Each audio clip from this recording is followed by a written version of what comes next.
Американскиот Стейт департмент изрази загриженост за влошувањето на човековите права во Азербејџан откако властите упаднале и го затвориле дописништвото на Радио Слободна Европа.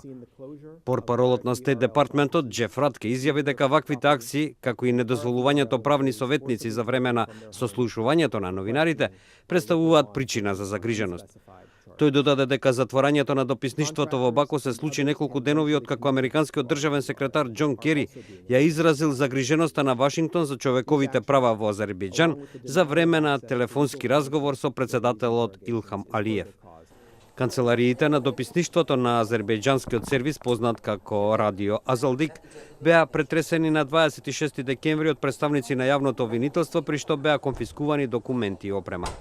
12 вработени беа притворени на распит, а по 2 дена ослободени откако биле принудени да потпишат документ дека нема да откриваат детали за истрагата. Коментарите на Ратке следува откако председателот Алиев помилува 87 лица осудени за кривични дела, меѓу нив и неколкумина политички затвореници.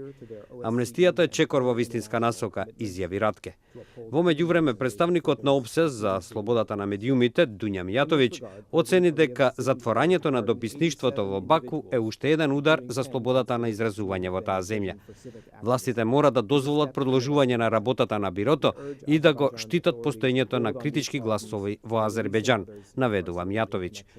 Претходно, директорот на Оделот за односи со странство, Новруз Мамадов, ги обвини американските дипломати за, како што рече, губење на нивната смисла за пропорција околу затворањето на дописништвото на Радио Слободна Европа во Баку. Инаку до тоа дојде, како што соопштија властите, во рамките на истрагата на редакцијата како ентитет финансиран од странство.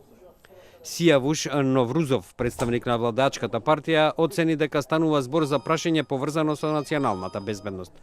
Секое место каде што се работи за странски разузнавачи и за ерменското лоби би требало да биде затворено, изјави тој. Фокусот врз Радио Слободна Европа, Радио Либерти беше ставен во рамките на најновите активности на владата во справувањето со новинарите и луѓето кои ја критикуваат владата. Околу 15 новинари и блогери, меѓу нив и Кадија Исмаилова од Радио Слободна Европа, се уште се наоѓаат за трешетки.